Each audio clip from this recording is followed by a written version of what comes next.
Hello everyone, welcome to What If Deku was the reincarnation of Kon and became Superman Part 1. Before we start, please go support Nicuchio for writing that awesome fanfic. This is the translated version I made.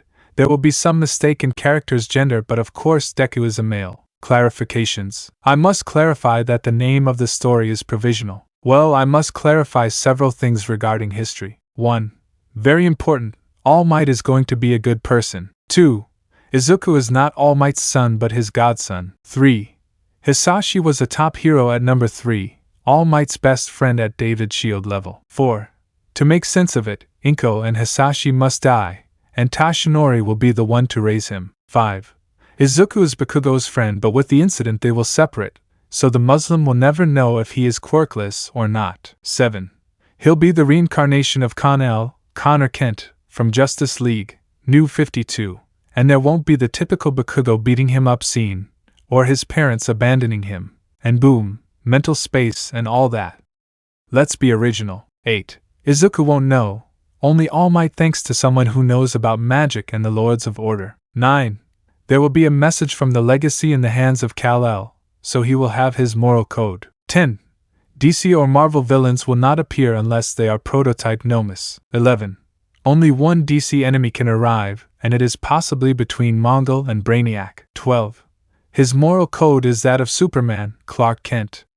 He won't kill anyone. 13.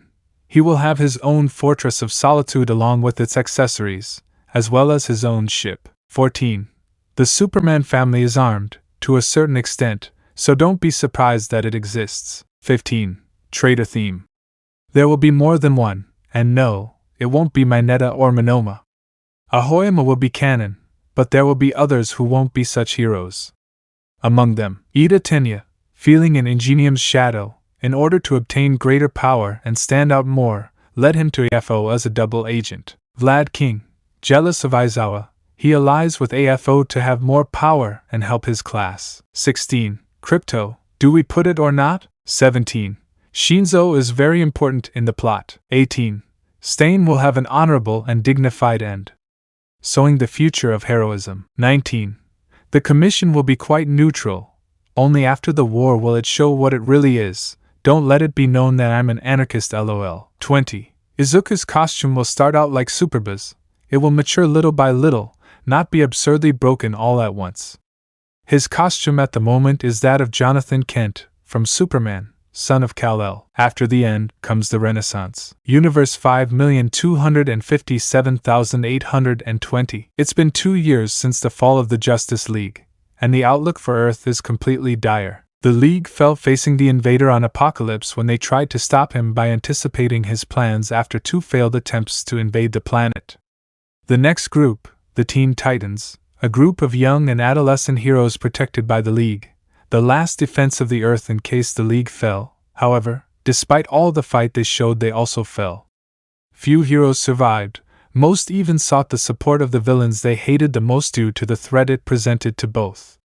A resistance was armed, but little by little they fell before the Apocalyptian forces.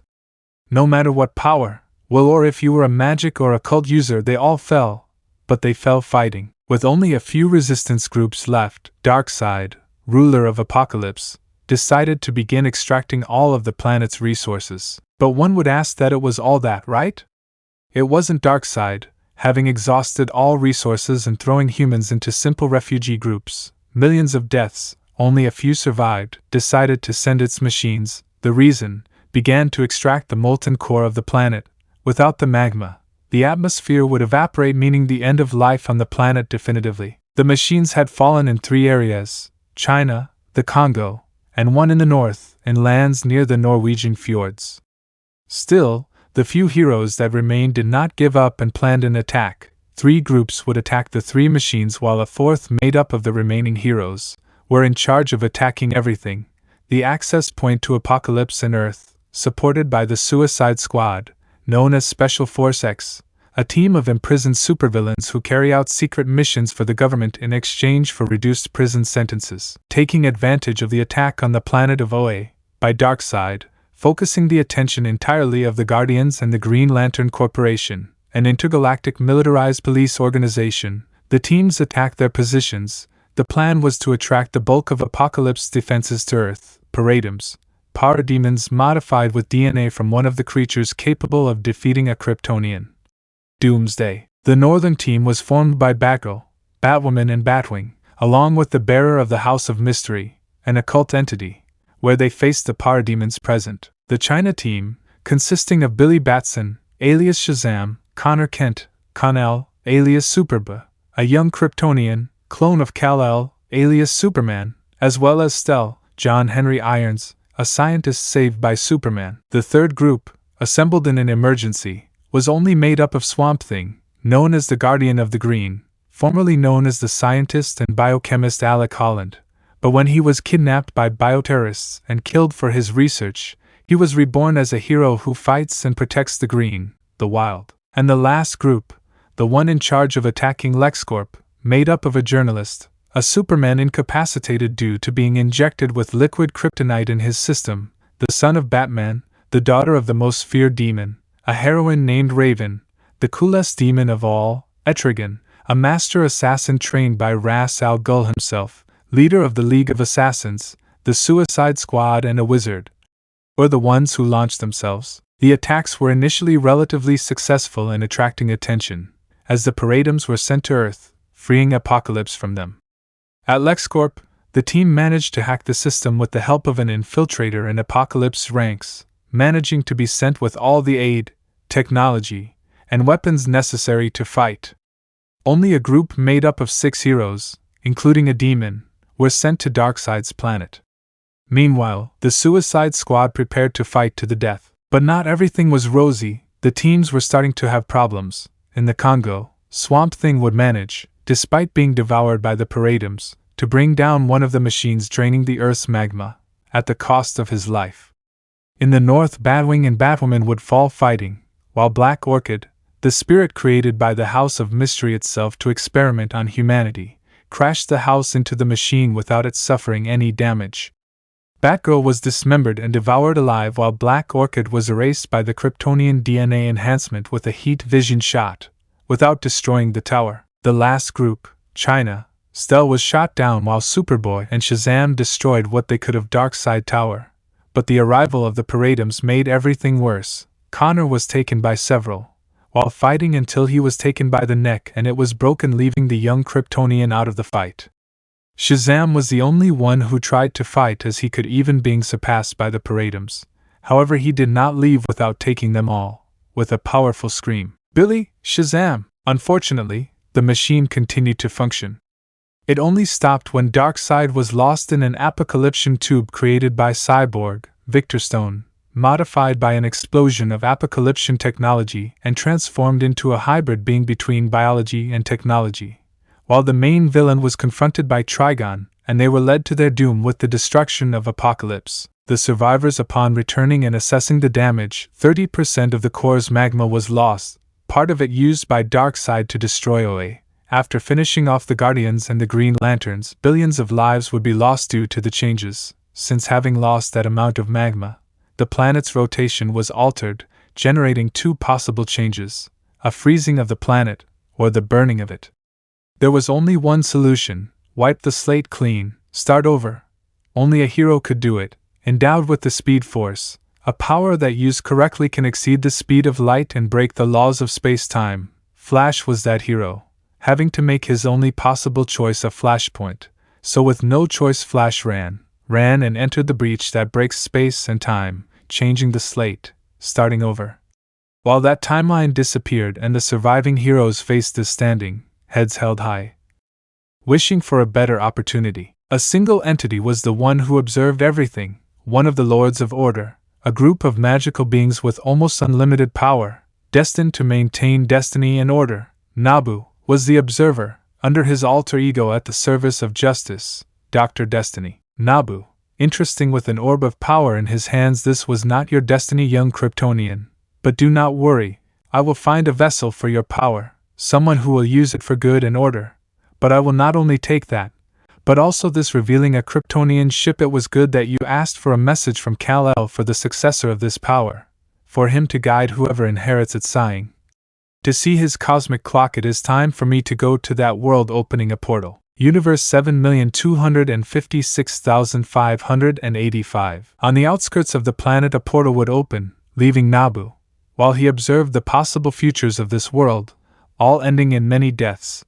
Reaching a conclusion, he had to say what he should do. Nabu, it's time for this planet to have its first son of Krypton. After saying those words, he levitated until he was in a location in Japan. Location: Musudafa Hospital. We can see a couple of a white-haired man and a green-haired woman in a hospital room where a birth was taking place. The couple were Inko Midoriya and Hisashi Midoriya, a top hero, respected by anti-heroes like Stain for his ideals, being a true hero, placed in the top 3.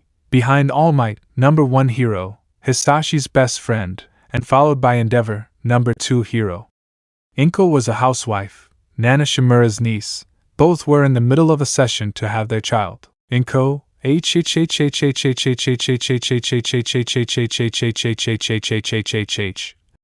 Hisashi, if you get me pregnant again, I'll castro you. Hisashi could only feel the bones in his hand breaking, slowly and painfully, under his wife's grip, while he internally cursed his blessed luck. In the waiting room, Tashinori Yagi, alias Almight, was waiting for his best friend, while waiting for his godson/goddaughter. Due to the years of friendship with Hisashi, he only regretted that Nana was not there for the birth of his great-nephew, due to his death against All for One, villain number 1, symbol of chaos. Nurse, push Inko-san, push, Inko, Hisashi, my hand. Suddenly the room was filled with silence, which for about 5 seconds was interrupted by crying. Nurse, congratulations Mrs. Midoriya, it's a boy. The baby was a little green-haired boy with freckles on his cheeks. Hisashi, look at him, he looks just like you, Inko-chan. Inko, yes Hisashi, but with your face and hairstyle. After that Tashinori would enter. Tashinori, hello little one, I'm your Uncle Toshi, ha ha ha ha. Izuku would cry from the little scare while Inko received the baby to calm him down. From a mirror plane, Nabu would predict the boy's future or possible futures. Some were good, ending up as the 9th bearer of One for All. Others unfortunately ended with the boy in evil and the world plunged into chaos. And the last he saw was the disaster that would cause by committing suicide due to bullying by being quirkless. But they all had something in common. Of 7,528,685 possible futures, each and every one ended with many deaths that could be avoided. It was there that he made the decision. With his magic he stopped time and introduced the orb of the powers and abilities of Connor Kent, alias Superbull. Nabu, you will achieve everything you set out to do, you will stumble, you will fall, but you will always get up, little Izael. Your name as a son of Krypton. At that he turns to look at All Might. Your work with him has just begun, Tashinori Yagi, alias All Might, to guide him in the correct ideals. Your duty is, and even if you fall engulfed in flames, get up and show him the way. His beginning will be strong and painful, but if someone is missing, you will be there, you will guide, you will accompany. When the time is right I will come and talk to you about his powers and abilities. Until then, take care of him. After that, time would flow as it should and everything would continue as if no one had been there, even though in their eyes nothing had happened. The tragedy that created a hero. Japan 4 years after the birth of the new son of Krypton. Since Izuku's birth, several things have happened. Hisashi took a year off to become a father, who, accompanied by Tashinori Yagi, did a splendid job for a first-timer. Inko, for her part, was helped by the dragon heroine Ryukyu, who took care of everything legal, due to her connection with the number 3 hero, as friends and former UA classmates. Hisashi worked as the number 3 hero. At the same time, people trusted him. His name was Black Wolf. His quirk, called Vixen, allowed him to obtain the abilities of existing animals, just by thinking about it. His charisma equal to All Might's, often portraying them as companions, causing some jealousy in a hero with the premonition gift. Hisashi was known for his morals. He avoided violence as much as possible. He tried to reason with villains before everything had to be resolved by violence. And he also made enemies of the Heroism Commission thanks to his actions against vigilantes, unlicensed heroes, whom Hisashi let go, and in public interviews he recognized them as heroes and not as criminals. Unlike All Might, Hisashi always confronted the hypocritical, perverse and above all corrupt members of the Commission, since he discovered several things they did at a point even villainous. Such was the case that he saved Lady Nagant from all that work hidden from society, releasing videos of what they did, even training children with useful quirks to be their parasites in the top. As they did with a young man no older than 12 years old, Kigo Takami, future hero Hawks. In contrast, even if All Might disagreed, he could not say or do anything because of the conflict that taking sides would cause. He was capable of starting a civil war that would divide the top of heroes themselves, which would lead to an increase in villainy and possible totalitarian regimes to leave as villains those who rise up against the commission. Mizurifu, Midoriya House. You can see a little green-haired boy jumping with happiness. Izuku, mom. The computer.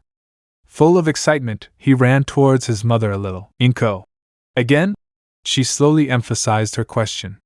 Seriously, you've probably gotten like 10,000 views on your own. She joked with a splendid smile. Beside him, she prepared to admire the man who stole her heart again. Do you love watching All Might that much? Izuku, yes. I affirm with enthusiasm. He is the greatest hero of all time and I want to be like Uncle Might. Inko would put the video of her compadre, her son's godfather, and her husband's best friend. Video. Man, did you see that? He's already saved 100 people. Man, too. That's crazy! I shouted in amazement. And it only took him 10 minutes, with a rapid heartbeat, contemplating the figure of a person who smiled in the face of adversity. In bad times, such a hero always put on a brave face. All Might, ha ha ha, man, he's laughing! I exclaimed in astonishment. All Might, everything's okay now, why? All Might, because I'm here. End of video. Izuku had a sparkle in his eyes as he admired his uncle, his godfather, the one who, whenever he came, would play some prank on him. Inko, what a hero, I commented in wonder. Don't you think so, Izuku? Izuku, that's so cool! He shouted in joy as he honorably held up his action figure, gifted and autographed by the symbol of peace himself. If I get a quirk, I want it to be like him. Inko, well, that will be in a few hours. Go to the park. Izuku, yes, I'll go with Kaken. Izuku would retire to play in the park while Inko waited for her husband to arrive home from work, as they would both go to see the doctor to find out the green-haired man's quirk. In the park, Izuku was arriving with his best friend, a pale-haired boy named Katsuki Bakugo, nicknamed Kaken by the green-haired boy. His quirk awakened a while ago was Explosion. It allowed him to sweat nitroglycerin from his hands as well as activate it. Since Izuku arrived, other children would join in, playing with a ball for half an hour. After that half hour, the green-haired boy would start squirming and trying to cover his eyes and ears. Bakugo, hey Izuku, what's wrong?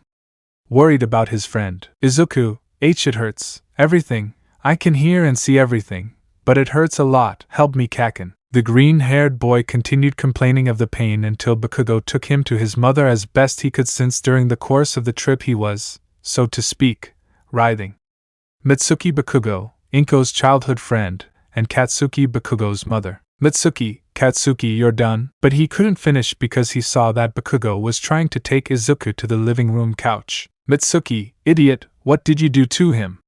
Hitting him on the head. Bakugo, I didn't do anything to him. We were playing and he started screaming and saying that his ears hurt. Izuku, please be quiet. I can hear everything, crying in pain and fear. Mitsuki, I'll talk to Inko and we'll take him to the hospital. After Inko arrived, Izuku couldn't stand it anymore and locked himself in a closet. Inko, Izuku, my boy, worried, what's wrong? Izuku, the world is very big. Mom, while shedding tears, while hearing everything and seeing everything. Inko, it's okay. Hisashi arrived at the house and before Mitsuki wanted to open the closet door, he stopped her, because he noticed a red color on the handle, because Izuku had accidentally made a red ray come out of his eyes. Inko, Izuku, son, make the world smaller, okay?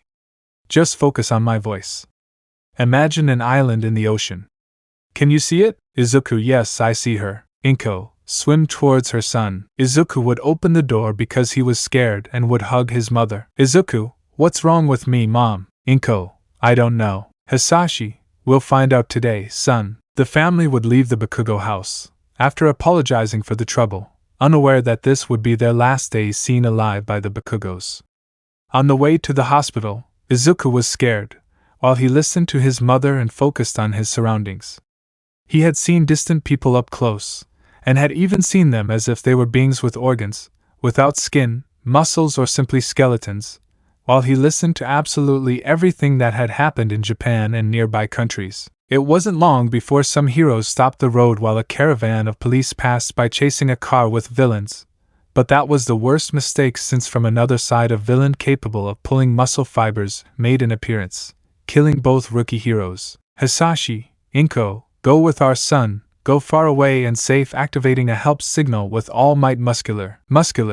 Oh, it's you, Black Wolf. Ha ha ha ha ha, it's the best day, I'll kill number 3 on the top. With those words, Muscular would pull fibers from his body and attack Hisashi, while Inko ran carrying Izuku, who like any child was scared. Nearby, in an alley, a guard was checking the perimeter and avoiding the heroes, but he saw the fight between the ones who saved his neck many times. Stain, Black Wolf surprise today, I will return what I can. That surprise turned into courage, and he went with his katanas to help the hero.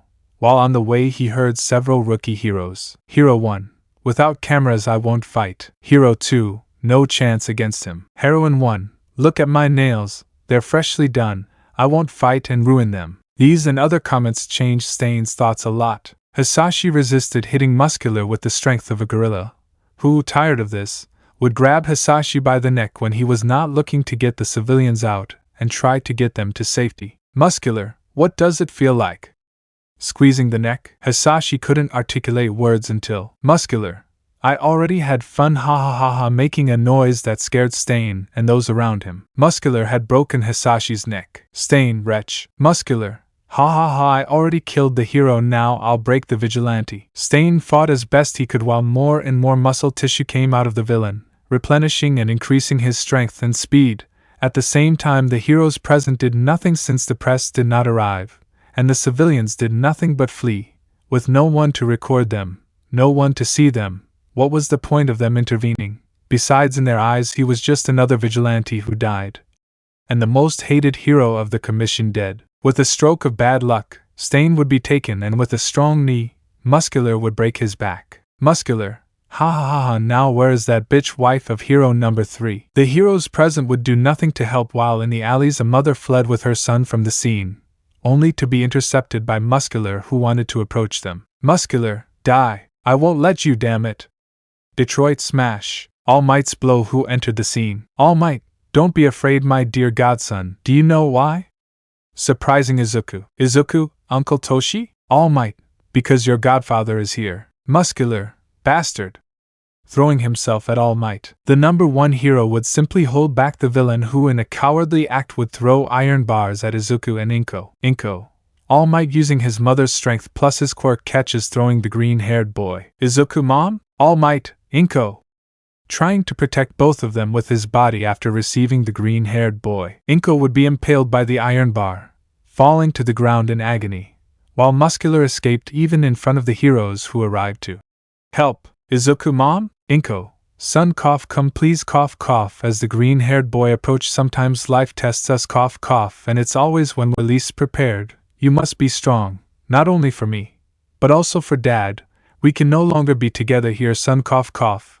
But that doesn't mean that I stop loving you, since with Dad we will always be here, pointing to his heart. Promise me something, my boy. Izuku, yes, mom. Inko. Promise me you'll be a hero, cough cough. Promise me that you won't let anyone go through the same thing, crying, proceeding to stop breathing. Izuku, mom, starting to cry, while All Might lowered his head and tears came out. Mom, don't go. Mom, come back, mom. All Might just hugged the 4-year-old boy, his own godson, who couldn't find comfort. All Might, I'm sorry, my boy, to think. I'm sorry, Inko. I'm sorry, Hisashi. I couldn't help you. I promise I'll take care of him. I'll guide him in everything. I won't leave him alone. He won't fall, I swear. I'd rather die than fail in this. After that day, the news of the death of the number 3 hero shook Japan. Many heroes celebrated what had happened, since the black sheep of heroism, in their eyes, had been erased. All Might, due to his closeness to the family and being Izuku's godfather, took custody of him, while Ryukyu hugged the boy to comfort him after his loss at the funeral. Mitsuki did the same, while Katsuki supported his friend in his situation. It was there on his parents' grave that the green-haired man swore something. Izuku, I won't fail what you told me, mom. I'll be the best hero. I won't let anyone else go through the same thing as me, I promise. Katsuki, I'll be there. Izuku, I'll fight you for the #1 spot. Izuku, yes. Both would hug each other for the last time as All Might would leave with the little one to I Island, and then to the United States. A new goal. Goodbye, Japan. Japan, Mizutifo Hospital. Before Inko and Hisashi's funeral, we can see a green-haired boy unconscious from the emotional shock he suffered these past few days, due to the attack by a villain and the death of his parents.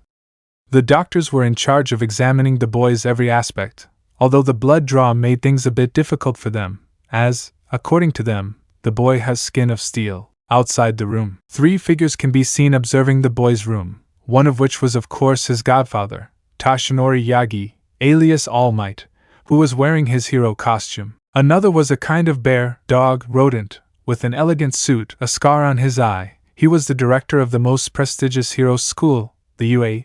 He was Director Nizu. And finally, the third figure was a man dressed as a detective from the police department, a friend of Toshinori. But he was also a friend of Hisashi Midoriya, and although he did not agree with Hisashi's methods of going to the edge of the law and facing the commission countless times, he was there to support his friend's son by acting quickly and giving custody of the child to All Might, preventing the commission from getting its claws on him. This man was Naomasa Tsukachi. Toshinori, I should have been there, he lamented. Naomasa, calm down, Toshi. Nobody knew what was going to happen. Nizu, the detective, is right. There's no point in crying. Naomasa, fortunately I managed to get you custody of Toshi. Toshinori, but I am the symbol of peace and… Naomasa, that's it. As his godfather you receive her, or the commission comes and takes away all his humanity like they did to Kigo Takami. Toshinori, sighs, you're right. However, something catches my attention, and that is that day they were going to find out his quirk. Nizu, from what I see, their skin is tough, but none of them had a quirk like that. Usually kids inherit a quirk from their parents. A combination of them, or a related one, is because he doesn't have a quirk. To the surprise of the 3 when that voice sounded, the entire hospital froze, while the trio looked everywhere. Nizu, enemy or friend? I'm just a simple friend, one who can warn you of possible futures. All Might, only Sir Night Eye could see the future, but he only sees one possibility, not hundreds of them. Naomasa, show yourself to trust yourself. The voice ceased, but a glow next to a golden ink appeared, astonishing them as a being with a golden helmet emerged from it. My name is Nabu. I am one of the Lords of Order. Naomasa, who are the Lords of Order? He would ask, coming out of his stupor. Nabu, we Lords of Order are a group of magical beings with almost unlimited power, dedicated to empowering mortal agents to act on our behalf. All Might, and why is that? Nizu, I'm sorry to disagree with its power, but magic being skeptical. Nabu, you live in a world where people have powers, and yet magic itself, being power, can be dismissed? Nizu has a good point. All Might, and why are you here? Nabu, we, the Lords of Order, are dedicated to controlling a destiny, a certain course. There are things that must happen as they are predestined, but there are evils that have left their universe of origin and have entered this one. Nizu, and how can we stop these threats? Nabu, under current conditions they cannot. All Might, and why not? He asked, annoyed. Nabu, these threats make All for One look like a simple child compared to them. Everyone tensed up. All for One, symbol of chaos, villain #1. What kind of threats can make him look like a simple child? All Might, can you give us a name or something? Nabu, no, because if I told them, their plans would fail. But what I can tell you is that I could see his future, and long before that child was born, there are so many possible storylines that, had these threats not arrived, history could have taken a very different course. Nizu, can you give us an example? Nabu, both ends if you want to listen. The first, he would be the heir of One for All, guided by All Might in a mediocre way, being admitted to the UA, which leads to an inevitable war of heroes against villains, where many die. All Might, and the other one somewhat happy but sad about the ending. Nabu, the boy, given his quirkless condition, being marginalized by society, and forced to be rescued by All for One, making him his successor, and believe me when I tell you, that child can be both his savior and his destroyer. Now they were alarmed. All Might was thinking at 1,000 hours per second, Nizu was thinking that he should be a hero, and Naomasa was thinking about the future. If with 2 they already had a bad feeling, they didn't want to know the rest. Nabu, but with the arrival of these threats, those two futures and variants have been erased from existence. That relieved them, a little. But to face them, they need more than just the top of heroes and the symbol of peace. They need someone who can be classified as a god. Nizu, I understand you had to take a necessary power and give it to him, right? Coming to the conclusion, surprising those present. Nabu, if intelligence is not wasted, Director Nizu. But you're right, a few millennia ago on the universal scale, Universe 5,257,820 had a problem that had to restart its history, and one of its powers would possibly be lost. That's why I decided to take it and give it to him, pointing at Izuku. Almight, what would that power be? Thinking, Nabu, in that world, there are heroes and villains. Humanity did not evolve to have quirks, but those who suffered accidents or some mutation due to experimentation were able to launch themselves into being heroes. Even beings without power, they rose up to help their society. Added to that, numerous races existing in the chaste cosmos joined to reinforce the lines of the heroes. Nizu, I guess the boy, despite being born to human parents, he was born with. Nabu, indeed, despite his human ancestry, he is not human, at least not in appearance and power. Naomesa, what race is he? Nabu, he is Kryptonian. His race originated on the now destroyed planet Krypton. They are identical to humans in physiological and psychological terms. However, their genetics are far more advanced and complex. Kryptonian cellular structure allows them to absorb solar energy at very high levels. That surprised them all. Almight, I want to know more. Nabu, Krypton's star, Rao, was one with low energy output, so his natural abilities were essentially the same as humans.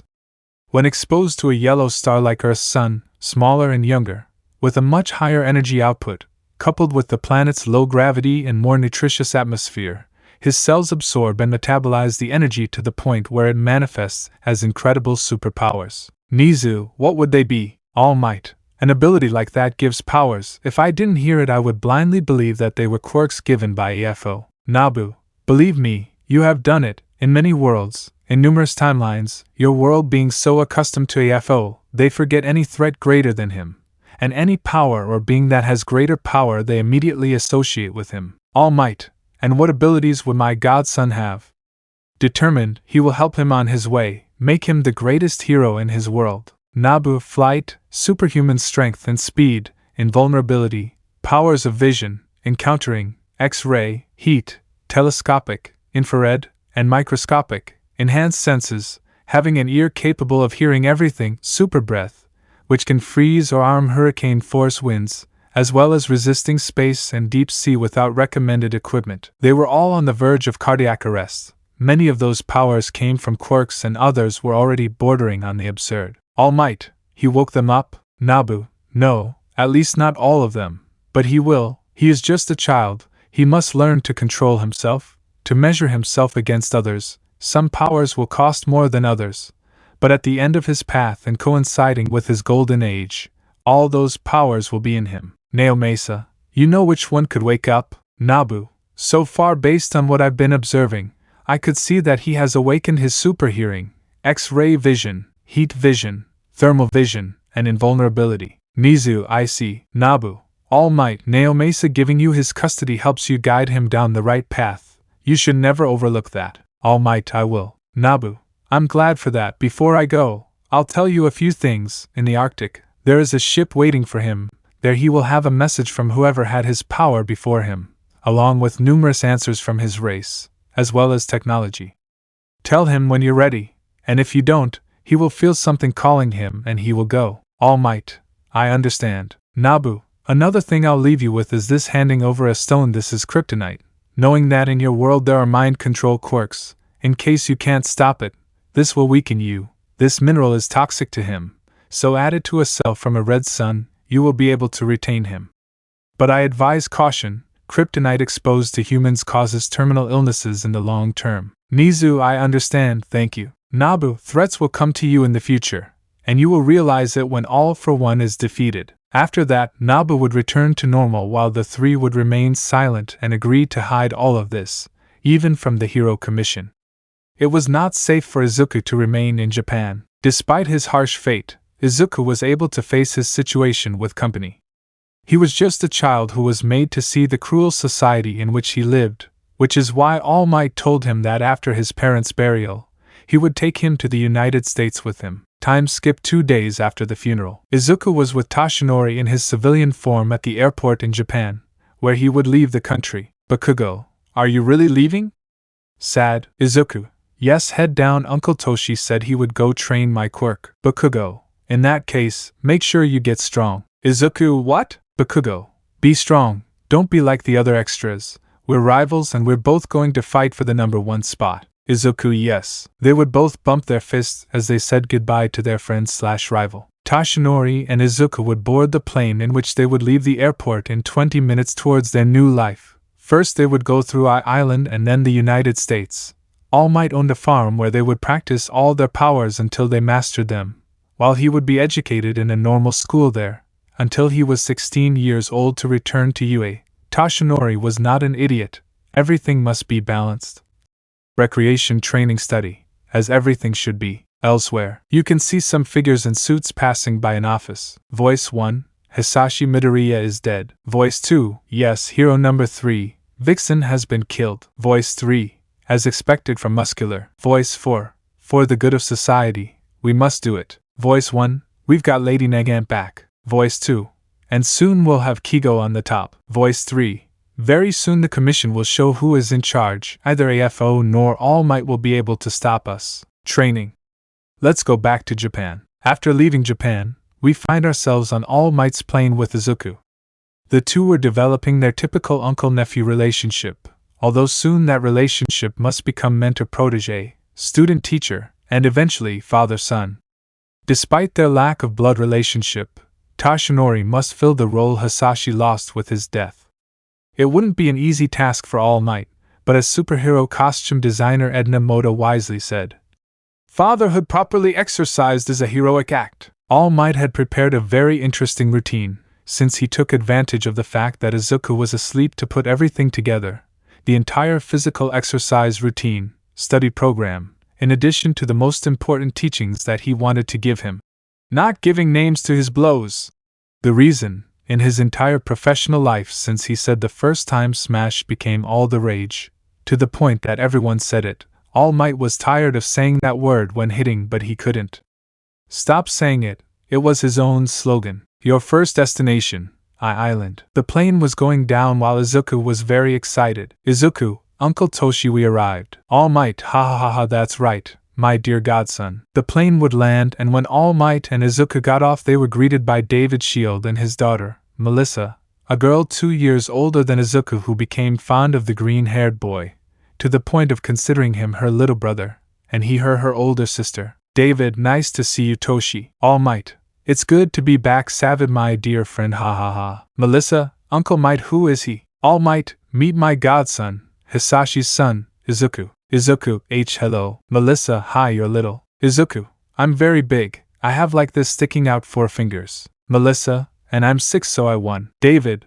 they look like brothers, haha. All Might, that's right Dave, now back to what we were talking about. I need to talk to you funny to get serious. Dave, okay. After those words, the 4 of them went out to Dr. Shield's laboratory, to proceed to analyze things. Izuku before leaving left a blood sample after biting his hand. Since due to his skin, nothing can harm him, the reason for the blood, studies to be able to determine what is necessary to help his development as a hero and control of his powers.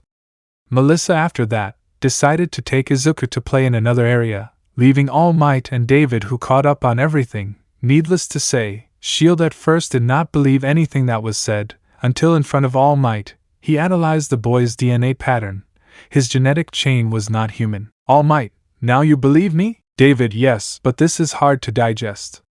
What are you trying to analyze with this? All Might, help me train him properly.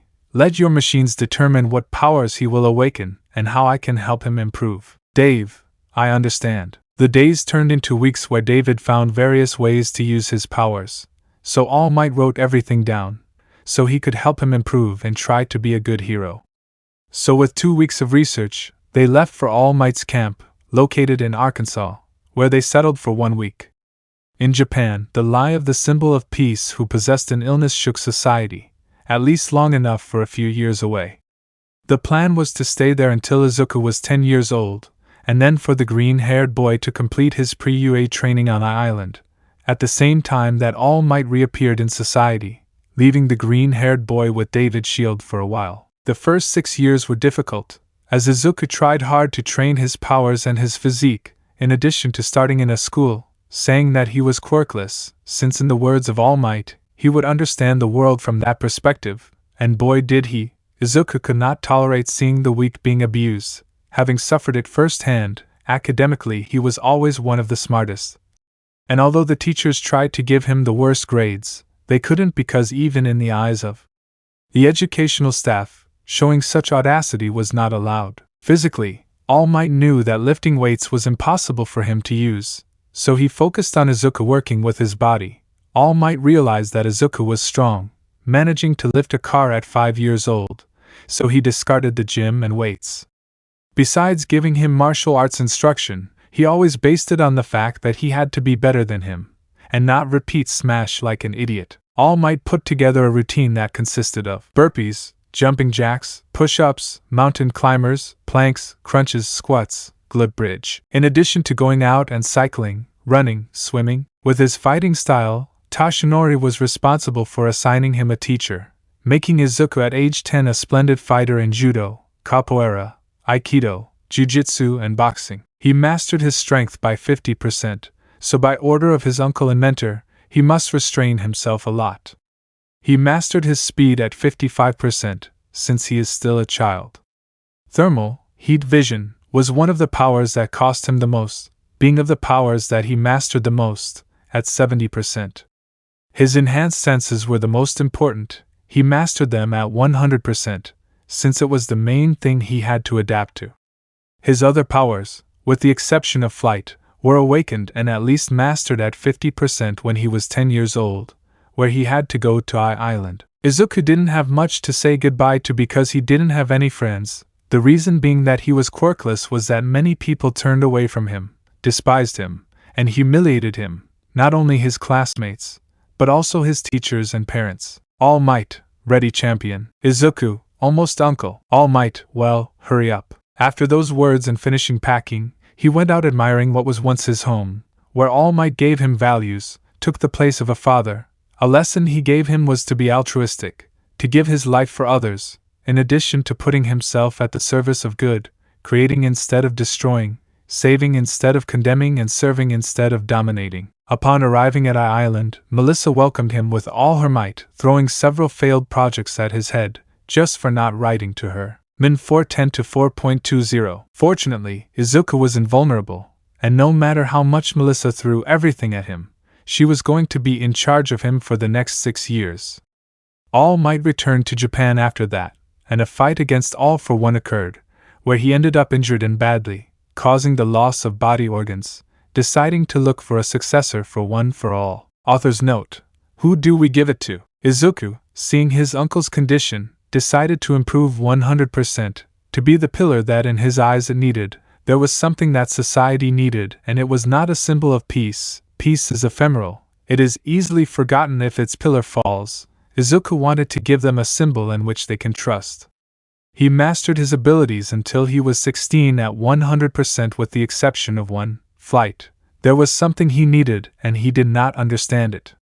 In the talks with Bakugo, he told him about his quirk, and told him what he could do, being that the Muslim and Melissa coined his phrase, one that became familiar to him. Faster than a bullet, stronger than a locomotive, able to cross buildings in a single jump. All Might, seeing the progress, decided it was time to return to Japan, time to take the UA entrance exam. Izuku said goodbye to Melissa, making it clear that she would be the one to make his suits, under threat of putting him in a red sun chamber and beating him with a lot of pain. After that conversation, Izuku left Island with All Might, hoping to fulfill his greatest goal and desire. At the same time, seeing his godson's mental maturity, he decided to tell him about his legacy during the internships. He would tell him about the Arctic and his powers.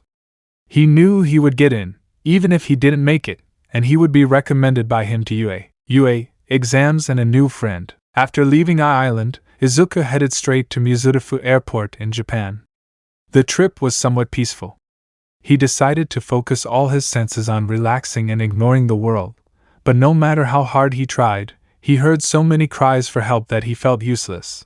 But being in the air without knowing how to fly was frustrating for him.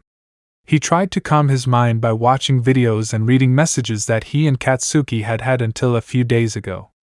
They hadn't spoken for a while, but hey, it was either talking to him or to his uncle, who also had to do with his hero's job. He must be slacking off in the skinny shape he told him he had. After a 4-hour flight, the plane landed at the airport, while a skinny Toshinori waited at the airport for his godson's arrival. As people were leaving arrivals, they both saw each other. Izuku, Uncle Toshi? PFFF Jajajajajajaja, look at you. You got really into drugs and you told me not to do it, Jajajajajaja. Almight, disrespectful brat giving him a snitch, just to feel pain. Izuku, dude, are you forgetting that I'm practically a steel type? Almight, can you blame me? Starting to walk with Izuku. Izuku, nah, by the way, using his X-ray vision, how much time do you have left, and have you already found that? Almight, I can only stay in muscle shape for 3 hours, and I found a second-year challenger. We'll talk about that later. Izuku, and about sir? He asked somewhat seriously, since ever since Toshinori became his godfather, the green-haired 4-eyed hero did nothing but complain. Are you still upset that for taking care of me all those years they didn't release more of your merchandise? I mean, it's okay to be a fan, but he's your friend and buys all your merchandise. That's weird. Almight, you were a bit of a geek as a kid, Izuku, and I'm thankful that Melissa healed me from that, because being invulnerable to almost everything, it left me with bumps. Almight, met angry women are scarier than my worst villain. After that, they both went to the house where All Might lived. Luckily it was the same apartment the Midoriyas lived in before, only remodeled. Izuku, my old house, he smiled sadly. All Might, you still miss them, right?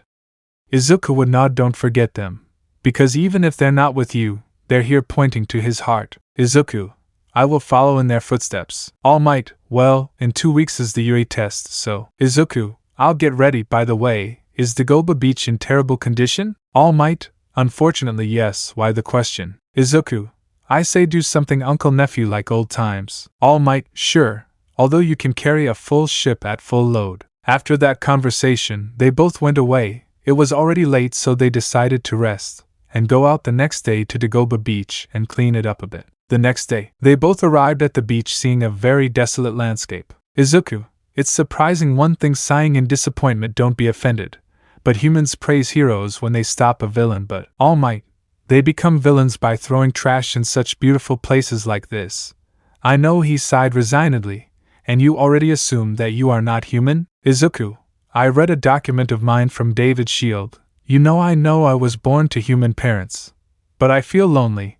I wish there was someone else like me. In the Arctic, a ship activated unexpectedly, as a white figure with a red collar emerged from a cryogenic state, began sniffing, and took flight toward Japan. The sound barrier was simply heard breaking. Back on Dagoba Beach, Izuku and Toshinori had started to separate the garbage from the place. Izuku, for his part, was carrying a truck with a car on top with his hands, while All Might was carrying several junk trucks with various garbage things.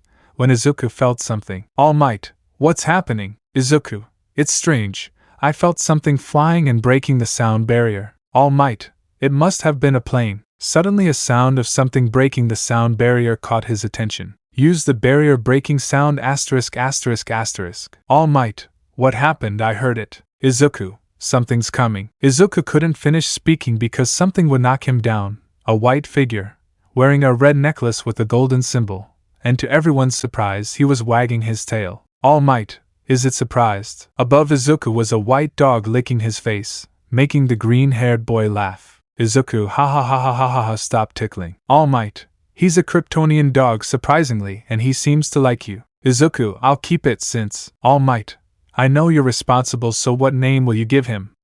Smiling. Izuku, how about Crypto, the super dog? The dog licked him on the face. You like it, huh? Petting him until Crypto asked to scratch his tummy, which the green-haired man did, but when he moved his paw it caused a slight tremor. All Might, calm down, boy. Izuku, sorry. So after that both proceeded to finish what they came to do, while a group of heroes feeling the tremors and the breaking of the sound barrier approached, Fortunately, Izuku heard them, and with an all-might and muscular form they were able to get rid of them while they cleaned the beach to avoid the green-haired boy getting a fine, because of the license and his powers without a license.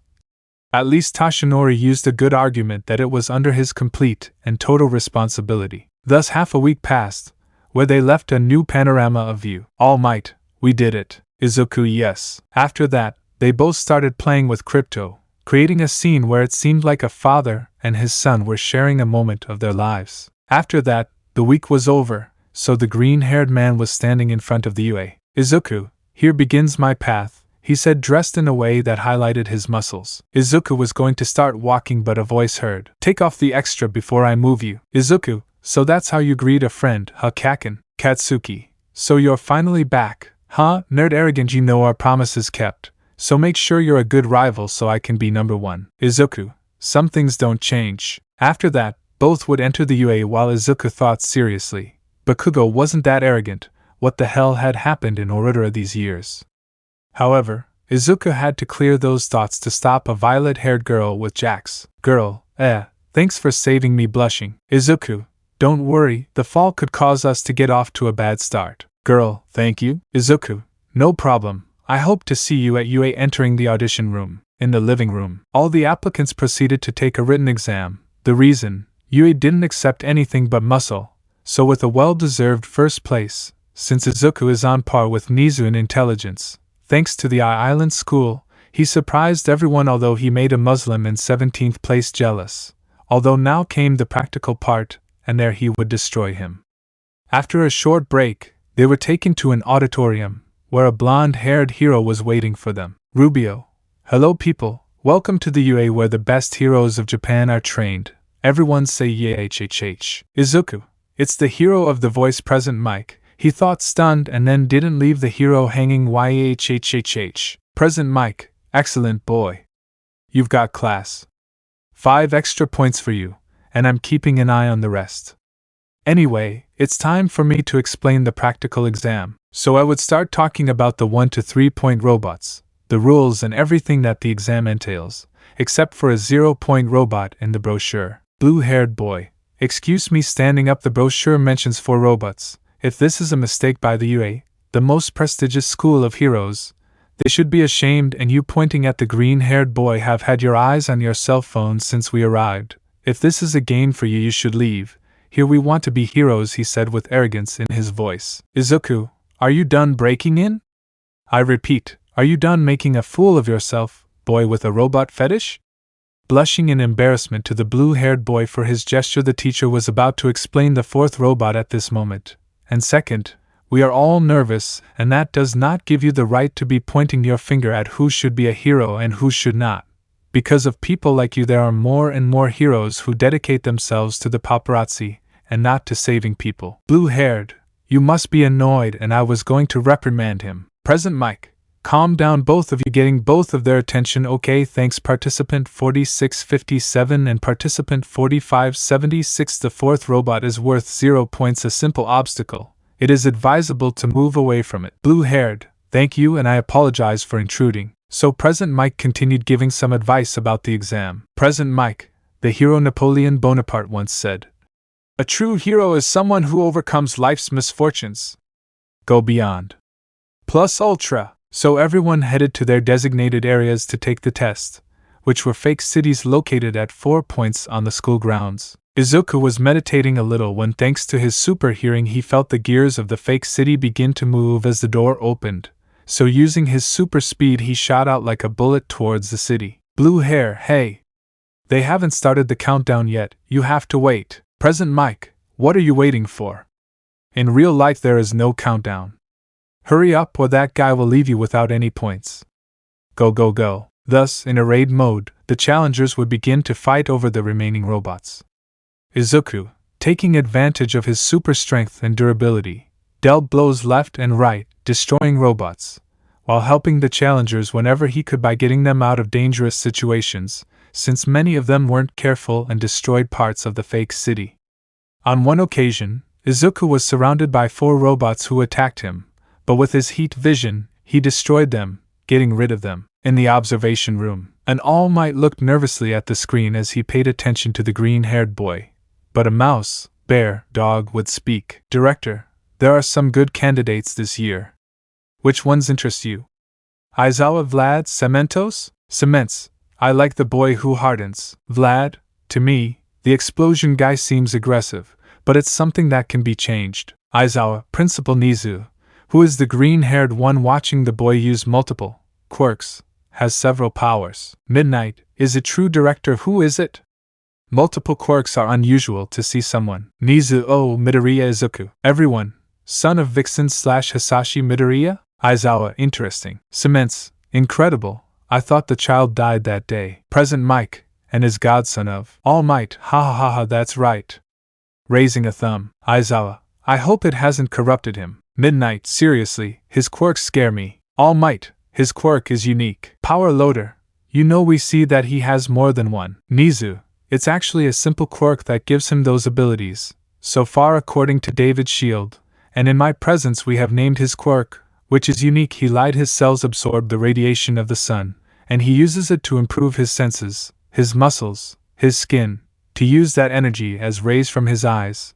And the best of all is that at night, if he is charged, he has no limitations. That information was too much for many, leaving them in shock, while All Might and Niza hoped they wouldn't find out about the alien origin anytime soon. Aizawa, interesting, he thought. Nizu, why don't we just release the bad guy at the push of a button? In the fake city. Izuku, that's 110 points. At that, the whole city would tremble, scaring the aspirants. Applicant 1 is the 0 points. Candidate 2, run bitch run. Contender 3, Nidrin Deo. Applicant 5, legs, what do I want them for? Izuku, so you're the 0 points, man.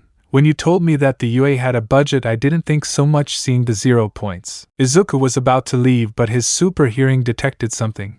A scream. Aid. Izuku, what? Seeing a trapped violet-haired Jax girl, I see. So there was something hidden. Hang in there. I'm coming, jumping to help. Izuku would get to where the girl was, so he would start removing debris. Girl, careful. Izuku would block a blow from the robot with his body, resisting. Imagine the arm of the 0 points ******* in the surveillance room. Nizu, incredible. The 0 points has the strength of a fully loaded speeding train. All Might, well done, son, he thought. In the fake city, everyone was surprised to see such a feat, while many wondered why, until a blue-haired man cursed himself for not seeing beyond what you see. Izuku, are you okay? Girl, yes, only my ankle hurts. Izuku, in that case, wait for me, I'll be right back. Izuku would jump and hit the robot's head, destroying it in the process, and fall hard to the ground, leaving everyone surprised. Izuku, I'll help you, carrying the girl bridal style, blushing her. Grandma, wounded.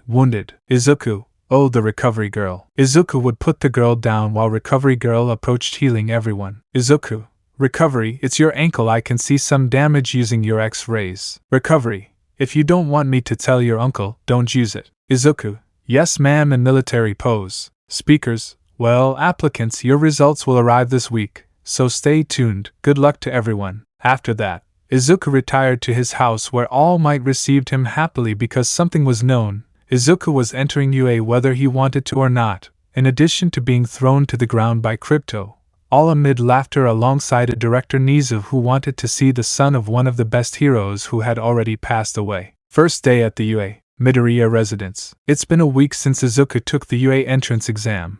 While he waited for the arrival of the UA letter notifying him of his admission or rejection, during that time, he dedicated himself to updating his room, playing with Crypto as well as accompanying his godfather to areas similar to Dagoba Beach, cleaning them in full view of everyone.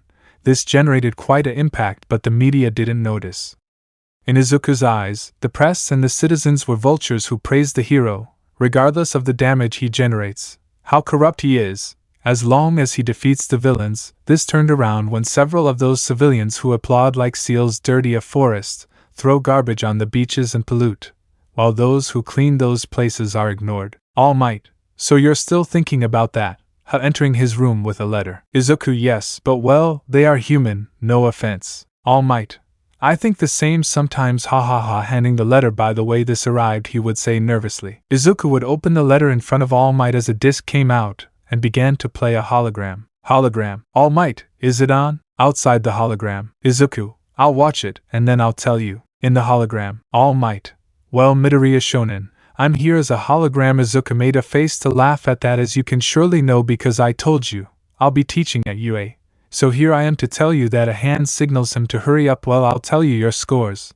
In the practical exam you got 100 out of 100. It shows that you have studied, ha ha ha. Now what concerns us seriously, in the practical exam you got a total of 130 villain points. But you'll wonder there's a catch, right? Well, let me tell you something. You found the secret test showing the video against the 0 points. You were the only one who found the true meaning of being a hero. A hero is not one who defeats villains, but one who saves people, without expecting anything in return. After all, selflessness and altruism are human qualities. Right? Izuku had a slight smile at that. That's why a special jury decided to give you extra points for the rescue. So young Midoriya, with 230 points, you have not only surpassed me in the exam, but you have passed it. Come on Shonen, this is your hero academy. End of the hologram. Izuku, yes, I entered. All Might, ha ha ha, I knew it, ruffling his hair. Izuku, now gives a sap to All Might. Learn your lines well, and not just what you say to people when you act. All Might, not even my godson respects me. Hashirama style depression. But regaining his composure, well, you're starting on Monday, so both, let's go to UA. Time skip. Monday, UA school. Izuku had arrived at the facilities of the most prestigious Hero Academy, where he would begin to pass its doors, seeing several students from different courses and different years, being seen by 3 boys, where a blonde, muscular boy with eyes similar to a cartoon would recognize him. So you came in, huh? It will be exciting to see you in action, godson of All Might, he said excitedly in whispers. Izuku with his super hearing could hear that whisper and could infer 2 things. 1, he knew about One for All. Or 2, the boy worked with Sir, but decided not to give it importance at the moment. So he continued on his way looking for his classroom. 1A. Izuku, 1A. I already found you, using his enhanced vision to find her. Izuku continued walking while looking at the entire UA. He was fulfilling his dream, to be as great as his father and his godfather. But with a different ideal. People need a symbol that gives them something more than just peace. He would soon find out what it could give them. It was not yet the time. He only saw in dreams a symbol, a red and yellow S on his chest, an insignia that he felt represented him, and that he decided to implement on his suit. Room 1A. Izuku was standing in front of the great door of the classroom. Izuku, today my dream begins. Entering the classroom. The door was very large. Fortunately it was open and he saw that he was not the first to arrive. He only felt the gaze of a bicolor that then disappeared. He was going to continue analyzing the situation when, blue-haired, get your feet off the table. Bakugo, huh? And why should I do it? Blue hair, you must have respect for all the heroes who have stepped foot in this room, and that includes having respect for the banks, he said while moving his arms like a robot. Bakugo, and who are you, side character? Who are you to tell me what to do extra, huh? Provoking him. Blue hair, I'm Tenya Ida from Semi-Private Academy. Bakugo, so an elite will be fun to crush you. Ida, crush me? Do you really want to be a hero? Izuku, so you're still explosive. Kaken. Bakugo, so if you pass, nerd smiling with excitement, you are one of the few who put up a fight here. My rival, our fight will be legendary. Izuku, hee whatever you say, hee I would laugh nervously. Ida, I'm Ida 10. Izuku, I heard you, Ida. Ida, Midoriya-kun, you're better than me, you found the hidden proof. Izuku, calm down, it's not that bad. Girl, it was for me, said a purple-haired girl from Jackson the Ears. Izuku, oh, you're the girl who helped me twice on the exam. Girl, I'm Kyokujiro, and you? Izuku, I'm Izuku Midoriya. But I think we should sit down. The teacher has arrived. Pink alien. But sensei hasn't arrived yet. Vagabond, if you came to fight and make friends, go somewhere else, he would say in a sleeping bag. Everyone, who is it? Izuku, he's the teacher. Vagabond, perceptive, whatever. I'm Aizawa Shota and I'll be your homeroom teacher for the next 3 years. It took everyone 8 seconds to notice me sighing whatever. I know it's sudden, but put this on, showing the UA sports outfit. Everyone would proceed to go change. In the men's locker room, everyone was getting dressed in the UA gym uniform, when many were watching the green-haired boy's physical condition. Redhead, wow bro, you look really masculine. Paluva, damn a pretty face. I'll never be able to have my harem like that. Izuku, that's not right. It's okay to dream, but not obscenities. and girls are not objects to satisfy your lust, friend. Paluva, shut up. Let me see a gift from our senpais showing a hole. Blonde, a hole? Paluva, it's not just any hole, it leads to the girls' locker room. I already want to see Yayorosa's big Yayorosa tits, Ashido's waist, Hagakure's floating panties, Uraraka's machi body, Azri's unexpected tits. The little pervert stopped because he felt scared. Izuku looked at him with red eyes on the verge of launching his heat vision at him. Izuku, Mineta right. Mineta, yes. Izuku, you shouldn't do that relaxing, to use his icy breath to attract attention. Bicolor, is he like me? Surprised. Izuku, spying is wrong, girls. I closed that hole, don't worry. From the girls' locker room. Azabashi, thank you Midoriya-san. Kyoka, thank you Izuku-san. Chestnut-haired, thanks Midoriya. Pink alien, thanks Midori. At the training camp. Aizawa, it took 10 minutes. Something completely irrational. As you will see, we will do a quirk test. Chestnut-haired, but without an entrance ceremony? Aizawa, if you want to be heroes, there's no time for that stuff. It's time to give your all to start. Bakugo, you were first in the entrance exam, so go to the circle and throw the ball with your quirk. Don't hold back. Bakugo did as requested and looked at Izuku defiantly, while the redhead looked at him. Bakugo, shiny, throwing an explosion. Aizawa, to know what range you should have, you must first know your limits. The meter showing 780 meters. Redhead, can we use our quirks? Pink alien, it will be fun. Aizawa, fun, huh? They have 3 years to become heroes, so what do you think if we make it more fun? Whoever comes in last place will be classified as having no potential and will be expelled. Everyone, eh? Chestnut-haired. But it's just the first day. Aizawa, I can do it since at UA they give us teachers the freedom to teach classes as we want, going beyond their plus ultra limits. 50-meter speed test. First to pass, Ida, Tenya, and Tsuyu Ajuri.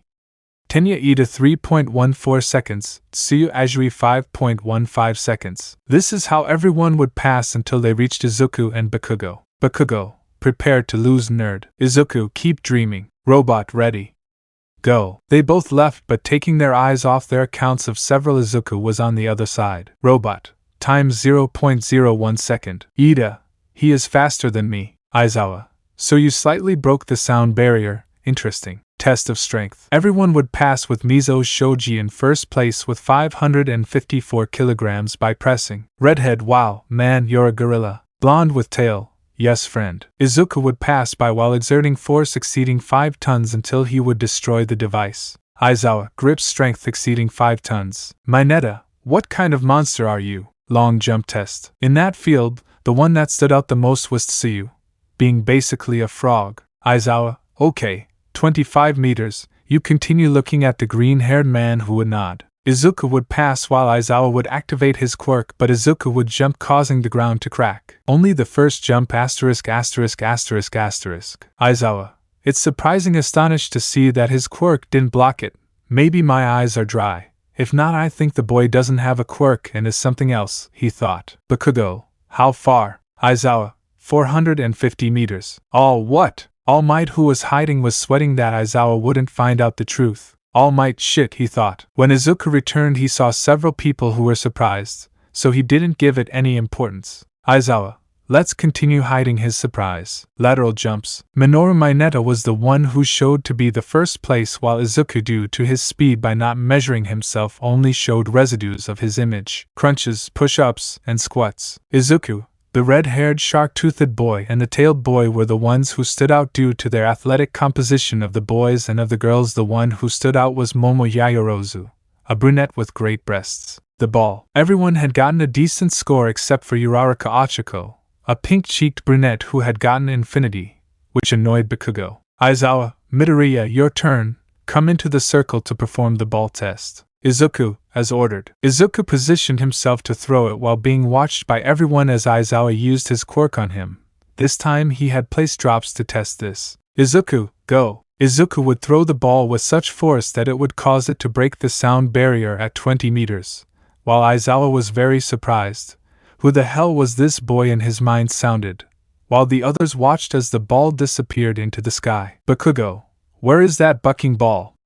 He would ask angrily. Aizawa, language corrected first, the score is. Everyone, it can't be 384,400 kilometers. Momo, and that's the distance. Tsuyu, from here to the moon, Karo. Redhead, that was very manly. Bakugo, mad little nerd throwing himself, how dare you surpass me. Aizawa was going to use his webs and his quirk, but he saw that Izuku resisted Bakugo's explosions without a scratch, while he applied a submission key. Izuku, calm down, Kaken. Bakugo, let me go. Izuku, not until you calm down. Aizawa, calm down or I'll expel you. Bakugo would reluctantly calm down and Izuku would let him go. Aizawa. Okay, here are your results, a banner popping up. Everyone started to sweat because the presentation of the classroom results was coming up. 1 Izuku Midoriya, 2 Todoroki Shoto, 3 Katsuki Bakugo, 4 Tenya Lida, 5 Eijiro Kurishima, 6 Momo Yaoyorozu, 20 Toru Hagakure. Toru, Waoya.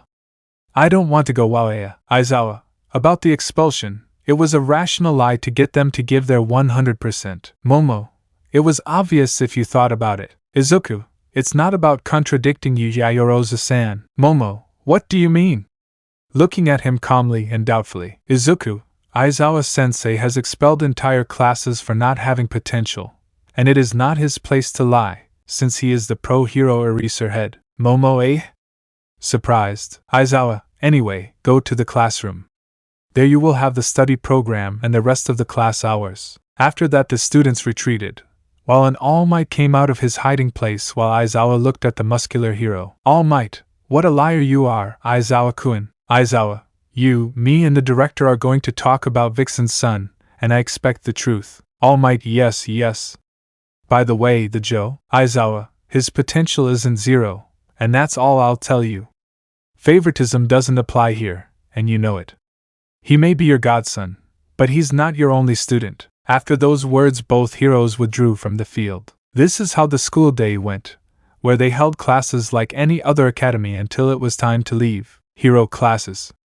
Class President, UA Academy. We can see a teacher with the appearance of a tramp drag a muscular guy with blonde hair, sclerotic eyes and blue pupils. Aizawa, you'll tell me about the boy. All Might, no, it's better that it's not known. Aizawa, we'll talk about it in front of the director. All Might, please no. In the director's office, Nizu was doing his paperwork, while drinking some tea, accompanied by toast spread with cheese, when he heard the door knock. Nizu, go ahead. The door would open showing Aizawa Shota, teacher of Class 1A, dragging a muscular All Might with his bandages to the office. Director, what can I do for both of us?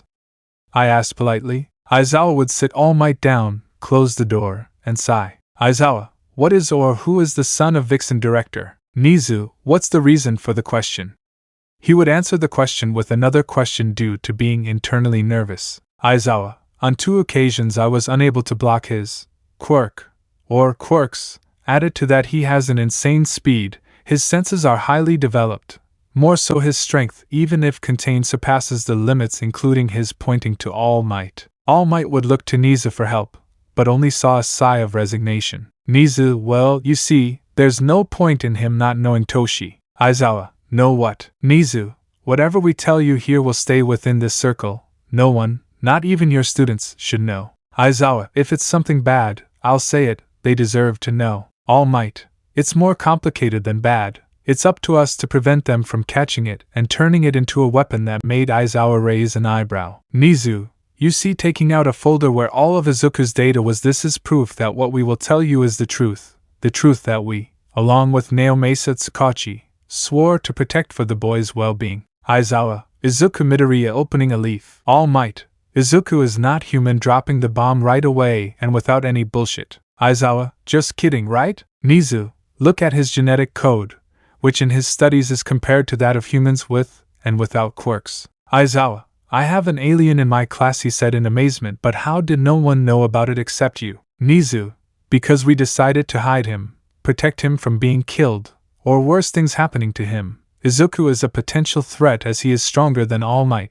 That's why he hid that even from him. All Might, not from him, you already know, he saw David Shield's writings. Nizu, I know it sounds like I'm being mean by calling him a threat, since All Might raised him, but with the attack on his father and mother, the Commission wouldn't stop looking for him and turning him into a more powerful version of what Lady Nagant was. We couldn't give the Commission that luxury. Aizawa was surprised by that, and even more so when he saw her powers. All Might, He has everyone awake, except for the flight. Something is preventing him, so I'll see what to do about it during the internship. Aizawa, I hope you get all that potential out of him. He will be one of the greatest heroes retiring. All Might. It turned out better than I expected. Nizu, yes. After that they left the office. The next day, room 1A. Half a day of classes had already passed. History with Aizawa, making several people depressed in class, except for the green-haired boy who was somewhat upset. All about quirks and nothing from the era before his existence. He decided to ignore it and continued listening to his classes. English with present Mike, surprising everyone with how well he spoke the language, since he lived in the United States for a large part of his life, in addition to having lived on Island. Literature with Cementos, art with Midnight until lunch. At the cafeteria, Izuku sat next to Kyoka, Mina, Kirishima, Bakugo, and Kaminari as he felt a two-colored stare on his back. He decided not to give it any importance since it was just an analytical look, so, uncomfortable, he decided to eat his food, the dish his mother made for him as a child. Katsudan. After lunch it was time to return to classes. Mina, why isn't Aizawa-sensei coming? Zero, yes, I'm bored. At that moment, someone came through the door in a subnormal manner. Ha ha ha ha, I am entering through the door like a normal person. Automatically everyone except Izuku, Bakugo, and Todoroki got excited. Kirishima, it's All Might. Tsuyu. Her outfit is from the Silver Age. Mina, I didn't know he would teach us. All Might, ha ha ha ha ha, that's right young people. I will be your instructor in basic hero training. Izuku, if it's normal like this, I don't want to know what's weird. After those words Bakugo would start laughing while everyone looked at the green-haired boy and All Might would go around in circles in a corner depressed whispering things. Not even my godson respects me. Of course only a rocker tablet could hear that, and upon understanding why he said it would start laughing. All Might. Well, regaining his composure, ha ha ha, let's leave that aside. I will be your teacher on basic hero training, and what we will do today is taking out a paper. All battles. Izuku. Interesting with a slight smile. Bakugo. Let the hell be started. All Might. Language giving him a comical shape, but let's put that aside. You'll need these for this class, touching a button, and 20 briefcases coming out. I'll see you in the Gamma Field. Everyone would take their hero costume in the briefcase to head to the locker room, where Izuku would beat up Mineta for wanting to make a hole and spy on the girls. In Campo Gamma, All Might was waiting for them on the field when Class 1A would start to leave the hallway in their suits. All Might. They say the suit doesn't make the hero, but you guys look amazing. Mineta, Yui is the best, he said in a perverted way looking at the girls. Uraraka. It's very noticeable on me. Momo. Because of my quirk I have to use something like that. Embarrassed. All Might. Is everyone here? Ida. Sensei is missing. Midoriya-kun moving his arms like a robot. Izuku. I'm sorry, but I had to change something right now. Coming to light. Everyone was surprised, but Kirishima. Aiza bro, your suit is really manly. Kyoka. It suits you, Mito-kun. Mina. Mito-kun whispering to assemble a ship. Hagakure. Noted. All Might. So you decided to wear that symbol that you saw in your dreams, huh? Maybe it's time I told you your legacy, son. He thought proudly. Izuku. Well, how are we going to do this? So they would start asking questions desperately while All Might got nervous and Izuku felt like a drop of sweat was running down his head. And even more so when he saw that All Might would take out cards to explain what had to be done. All Might. They will make 2 versus 2 teams where one team would be heroes and another villains. The villains kidnapped a nuclear bomb and plan to detonate it. The heroes must recover it. Villain groups A, C, E, G, I. Hero group B, D, F, H, J. A Midoriya Jiro. B, Ida Bakugo. C, Kaminari Zero. D, Todoroki Yaoyorozu. E, Kirishima Sato. F, Ahoyama Ishido. G, Mineta Uraraka. H, Koda Ajiri. I, Ojiro Shoji. J, Tokoyami Hagakure. Thus all the groups passed while Izuku waited patiently for the rest, ignoring some of Momo's suggestions, since Yaoyorozu was very attached to the rules and plans, something that in itself was not bad, but it left everything to possible deaths in her judgment, leaving little freedom of movement and little scope for action in the event of unforeseen events. Jiro. I hope we can win, Izuku-san. Izuku. Sure, Kyoka-san. All Might. The first match will be between Team A, heroes, against Team B, villains. You have 5 minutes to prepare. In the fake city, Izuku and Joro were in position while in the building Ida and Bakugo discussed what they would do. Izuku. I know Kat-chan will come for me. That gives you an advantage that you can go unnoticed. Jiro, fine, but what will you do? Izuku, I'll take the fight outside the building. I can fight without Kozai, but Kat-chan will come with everything. All might begin. The heroes would enter the building while Bakugo on the second floor launched himself at Izuku, who was waiting for him, receiving the explosion in the chest. Jiro, Izuku-san. Izuku, I'm fine emerging from the smoke without any damage. Bakugo, this will be interesting, nerd. Izuku would give him a blow that would break one of his grenades and send Bakugo flying out the window. Izuku, I think I went too far. Well, I'll see about holding him back. Go get the bomb. It's on the 5th floor. Jiro, HAI leaving the area. Wait, how did he know? In the observation room. Kirishima, ouch, that must have hurt. All Might, it seems so. Momo, sensei, didn't you go a little too far? All Might, in the life of a hero, no one will attack with shoujo roses. In the building, Izuku had arrived where Bakugo was rubbing his jaw. Bakugo, not bad spitting blood, but that won't be enough. Both would throw themselves into explosions and blows, where with each explosion Izuku would land a blow with good precision due to his multiple teachings in martial arts. Bakugo, damn nerd, shine giving an explosion separating them. You know, nerd, if they made this suit as I asked, these keep my sweat. In the room, Momo, sensei won't stop him? Mina, I could kill Midori. Kaminari, at least they're not in the building. Momo, and the people. All Might, Midoriya shonen can tolerate it. In the practice area, with Jiro, she had already arrived with Ida and he was acting to win an Oscar for the most horrible villain performance of all, which made Earphone Jack laugh, being discovered. Ida, this is as far as you go. Hero running. Jiro connected his jacks to the ground and a sonic attack would hit Ida, stunning him to play the bomb. With both of them, Bakugo would release his trigger and the explosion would shoot towards the green-haired boy who was waiting for him. Bakugo, TSK nerd. Izuku, I can still see you, with his eyes red as the smoke faded. Bakugo, oh shit. Izuku would launch his heat vision, surprising everyone except All Might, causing Bakugo to end up unconscious on a wall with beams around it. At this, he would take a beam and bend it, enclosing Bakugo in it. Izuku, Jiro, how are you? Speaking into the communicator. Jiro, I'll play the bomb doing it. All Might, the heroes win. In the room, everyone was amazed by what they saw. They became excited and began to ask them questions when the group arrived, mostly about their powers, something that just saying solar radiation was enough without convincing a little frog. All Might, you did well, lol. Now tell me, who was the MVP of the exercise? Momo, it was Ida, since he initially stuck to the activity. Izuku-san and Bakugo-san let themselves be carried away like children and Jiro followed Izuku's plan. All Might said, more than I thought. I would think nervously, well kids, class is over. Goodbye. Running out of the room fuming. After that, the students would show up in the classroom and Izuku would go after Bakugo, who would cry and confront him, as Izuku proved to be a wall that he could never overcome, only promising to overcome it to be number one. The next day, we can see the 20 students sitting down as our beloved favorite caterpillar mom entered the room. Aizawa, well, I just have to say a couple of things. Bakugo, TSK. Aizawa, don't be so impulsive and learn to work as a team. Bakugo, whatever. Aizawa, Midoriya, the aforementioned nods, not bad. But remember that your toughness is not shared by everyone. Although you kept the villain away from the building, in real life you will risk lives that way. Izuku, yes, sensei. Aizawa, anyway, today they will elect the class president. I don't care how they do it, just do it. Class 1A Izuku, Bakugo and Todoroki. IS a relatively normal class. Mina, choose me for a fun class. Bakugo, choose me and we'll have the other classes at our feet. Kirishima, pick me for a more masculine class. Lie, pick me and I'll make the girls wear 30 centimeters skirts. Kaminari, I support you. Jiro, nobody will vote for that, sticking his jacks in both. Ida would stop everyone and give a speech about the work of being class president, in addition to proposing and clarifying doubts about holding elections.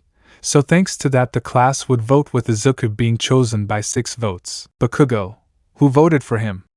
Annoyed. Tsuyu, it would be better to vote for Yukaro. Bakugo, shining frog. Aizawa, so Midoriya will be the class president and Yaoyorozu the vice, whatever. Izuku, although I didn't expect this, I will give my best effort. Momo, me too. After that, the recess bell would ring. Izuku was sitting with his group eating very comfortably, when the doorbell and alarm rang. Speaker, alert, security level 3 active, please leave the UA peacefully. The dining room was in chaos, many were crying, Others were running around like slaughtered chickens, and Izuku was getting angry and was about to unleash Hades. Izuku, okay, guys, listen please. If you notice, it's nothing more than the press. If these are aspirant heroes with the press, I don't want to think what they will do with real villains.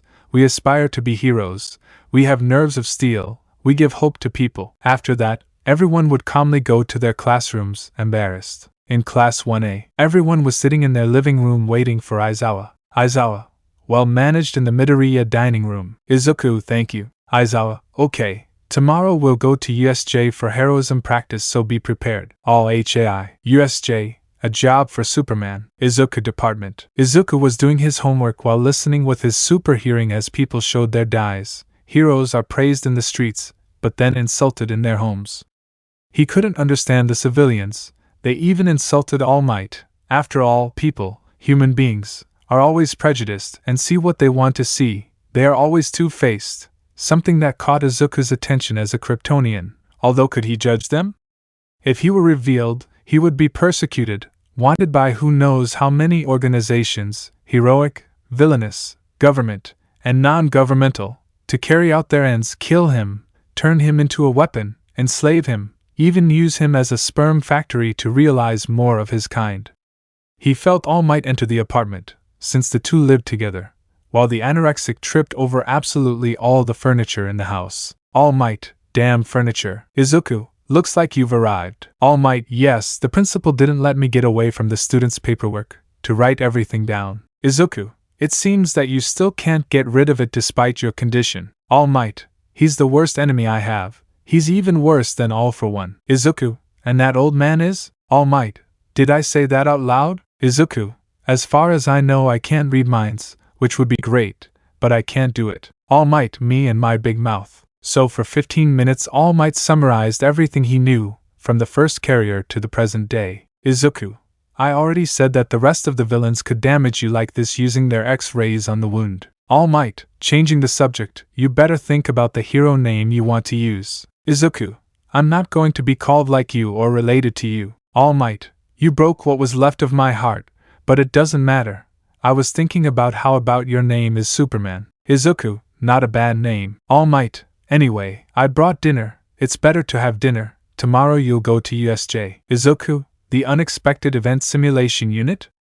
I already knew that the attack names many used were bad. Ha ha ha ha ha. All Might, I'd hit you for telling the truth, but it would break my hand and I don't want to be scolded by Recovery Girl. Izuku, good to eat and sleep. They both proceeded to dine and eat while the green-haired man thought about that name. Maybe he would use it, maybe not. He wanted to discover the meaning of the S that he wanted to put on his chest, so he decided to put that thought aside and go to sleep, although his head told him to go prepared. Time skip, the next day. We can see Class 1A, having classes with Midnight and Present Mike until recess. Since they wouldn't go to USJ that morning, they would take advantage of the afternoon classes to do so. The entire Class 1A was in their outfits, and something that amazed everyone was the presence of the green-haired boy without the leather jacket he had worn with his outfit before. Kyoka, Aizu, the suit is noticeable seeing the green-haired man's formed torso. Bakugo, and they said that the vigilante Spider-Man of the past had spider buttocks pointing at the green-haired man's butt. Shoto just looked seriously at the green-haired man.